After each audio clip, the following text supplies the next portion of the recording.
କୋଣାର୍କ ହେଉ କିମ୍ବା ଲିଙ୍ଗରାଜ ମନ୍ଦିରମାନଙ୍କର ବାହାର କାନ୍ଥରେ ଏପରି ମୂର୍ତ୍ତି ଦେଖି ଆଜିର ପିଢ଼ିର କେତେକ ଲୋକ ଏହି ମୂର୍ତ୍ତି ଉପରେ ହସୁଛନ୍ତି ତ ଆଉ କେତେକ ଲୋକ ଏହାକୁ ଦେଖି ଲଜ୍ଜା ଅନୁଭବ କରୁଛନ୍ତି।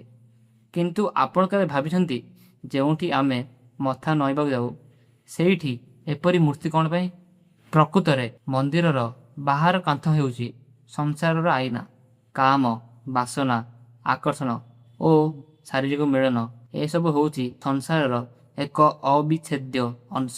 ଆମର ପୂର୍ବପୁରୁଷମାନେ ଆମମାନଙ୍କୁ ଶିଖାଇବାକୁ ଚାହୁଁଥିଲେ ଯେ ଜୀବନରେ କାମର ମଧ୍ୟ ଏକ ପବିତ୍ର ସ୍ଥାନ ରହିଛି ଯାହା ସୃଷ୍ଟିର ଆଧାର।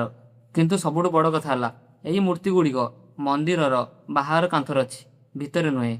ମାନେ ଏହାର ଅର୍ଥ ହେଲା ଯଦି ଆପଣ ଗର୍ଭଗୃହରେ ଥିବା ସେହି ପରମ ପ୍ରଭୁଙ୍କୁ ଦର୍ଶନ କରିବାକୁ ଚାହୁଁଛନ୍ତି, ଯଦି ଆପଣ ସେହି ବାହାରର ମୋହ ମାୟାରେ ଅଟକିଗଲେ ତେବେ ଆପଣ ଭିତରର ଶାନ୍ତି ପାଇପାରିବେ ନାହିଁ। ତେଣୁ ଏହି କଳାକୁ ଖରାପ ନଜରରେ ନୁହେଁ, ଜୀବନର ପ୍ରକୃତ ସତ୍ୟରେ ଦେଖନ୍ତୁ।